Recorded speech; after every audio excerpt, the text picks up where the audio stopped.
Hello friends, welcome to my channel Radhe Radhe. आज मैं आपके साथ में शेयर कर रही हूँ जीवित पुत्र का व्रत की पूजन सामग्री, जिसे जितिया व्रत नाम से भी जाना जाता है। जीवित पुत्र का व्रत सभी महिलाएं अपनी संतान की लंबी आयु की कामना के लिए, साथ में उनके अच्छे स्वास्थ्य और उज्जवल भविष्य की कामना करने के लिए यह व्रत करती हैं। जीवित पुत्र का व्रत अश्विन माह के कृष्ण पक्ष की अष्टमी तिथि को किया जाता है। उस दिन जीमूत वाहन जी की पूजा की जाती है और साथ में चील सियार की भी पूजा की जाती है। कहा जाता है कि चील सियार ने ही सबसे पहले जीवित पुत्रिका का व्रत किया था और जीमूत वाहन ने एक सर्प के बच्चे को अपने प्राणों का बलिदान करके बचाया था। इसलिए आज के दिन जीमूत वाहन की पूजा की जाती है ताकि वो हमारे बच्चों की भी रक्षा करें। इसके बाद हमने पूजा करने के लिए एक पटला ले लिया है। आप चौकी भी ले सकते हैं बड़ी सी, और नहीं तो आप इस तरह के छोटे पटे पर भी पूजा कर सकते हैं। यहाँ पर हमने चौकी पर बिछाने के लिए एक लाल कपड़ा लिया है और एक पीला कपड़ा लिया है। आप लाल या पीला एक तरह का भी ले सकते हैं। अब हमने पूजा करने के लिए यहाँ पर रोली ली है, पीला चंदन ले लेंगे, इसके साथ में हम अक्षत भी ले लेंगे। अक्षत टूटे हुए नहीं होने चाहिए।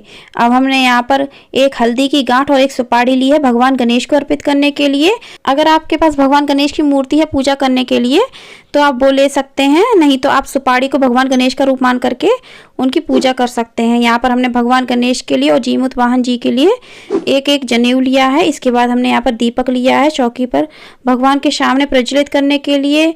इसके बाद हमने यहाँ पर इत्र लिया है सभी भगवान को अर्पित करने के लिए। मौली ले लेंगे। इसके बाद हम दक्षिणा ले लेंगे सभी भगवान को अर्पित करने के लिए। दक्षिणा आप अपने हिसाब से कम या ज़्यादा कर सकते हैं।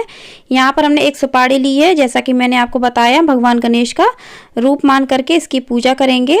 अब हमने यहाँ पर कपूर लिया है। अगर आप कपूर आरती करना चाहते हैं तो आप कपूर ले लीजिए। हवन करना चाहते हैं तो उसके लिए भी हमें कपूर की आवश्यकता पड़ेगी। इसके बाद हमने भींगे हुए काले चने लिए हैं, जिसकी जितिया की पूजा में आवश्यकता पड़ती है। ये हम सभी भगवान को अर्पित करते हैं, भोग लगाते हैं। अब हमने यहाँ पर जितिया का धागा बनाया हुआ है। हमारी जितनी संतानें होती हैं उतने ही हम ये जितिया के धागे लेते हैं, तो आप ये अवश्य ले लें और इसको हम पूजा के बाद गले में पहनते हैं। जितिया का धागा आप चाहें तो घर पर भी बना सकते हैं, नहीं तो ये मार्केट में आसानी से मिल जाते हैं। ये मैंने घर पर ही बनाया है।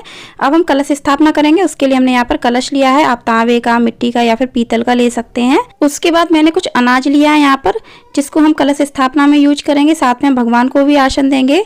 इसके साथ ही कलश के मुख पर भी कुछ अनाज रखा जाता है, तो उसके लिए हम थोड़े से ज्यादा सी मात्रा में अनाज ले लेंगे। इसके साथ ही हमें कलश स्थापना करने के लिए हल्दी की गांठ, सुपारी और सिक्का की आवश्यकता पड़ती है, तो आप वो ले लेंगे और गंगा जल ले लें, शुद्ध जल ले लें। इसके बाद चूंकि हम दीप कलश की स्थापना करेंगे तो हमें एक दीपक की आवश्यकता पड़ेगी, साथ ही हमें पंचपल्लव की आवश्यकता पड़ेगी। तो यहाँ पर मैंने अशोक के पत्ते लिए हैं, आप आम के पत्ते भी ले सकते हैं और नहीं मिलते हैं तो आप पान के पत्ते भी ले सकते हैं। अब हमने यहाँ पर भगवान की चौकी पर रखने के लिए एक लोटा जल लिया है। भगवान की चौकी पर जल जरूर रखा जाता है। इसके बाद हमने यहाँ पर भोग में अर्पित करने के लिए मीठे पूरे बनाए हैं। आप मीठी पूड़ी भी बना सकते हैं या फिर आपके यहाँ जो भी भोग बनता है आप वो ले सकते हैं। यहाँ पर हमने भोग में अर्पित करने के लिए कुछ फल लिए हैं। इसके बाद हमने यहाँ पर बच्चों के नए टॉयस लिए हैं, जो कि जीवित पुत्र का व्रत की पूजा में रखे जाते हैं, क्योंकि यह पूजा हम अपने बच्चों के लिए करते हैं। अगर आपके बच्चे बड़े हैं, टॉयस नहीं है, तो आप अपने बच्चों के बुक्स या फिर नोटबुक्स भी इस पूजा में रख सकते हैं। यहाँ पर हमने कुछ पान के पत्ते लिए हैं, क्योंकि जीवित पुत्र का व्रत की पूजा में जीमूत वाहन जी और चील सियार को तोरई के पत्ते का आसन दिया जाता है, लेकिन तोरई के पत्ते किसी कारणवश नहीं मिलते हैं तो आप पान के पत्ते का भी आसन दे सकते हैं। यहाँ पर हमने पुष्पमाला ली है, पुष्प लिए हैं, धूप घास लिए भगवान गणेश को अर्पित करने के लिए। जो भी पुष्प आपको मिल जाते हैं आप वो इस पूजा में शामिल कर सकते हैं। और अंत में हमने यहाँ पर जीवित पुत्र का व्रत की कथा की पुस्तक ली है। तो फ्रेंड्स, उम्मीद करती हूँ आपको हमारी ये वीडियो पसंद आई होगी। वीडियो पसंद आई हो तो लाइक करना, शेयर करना, हमारे चैनल को सब्सक्राइब करना, बेल आइकन को प्रेस करना और कमेंट में राधे राधे अवश्य लिखना। धन्यवाद।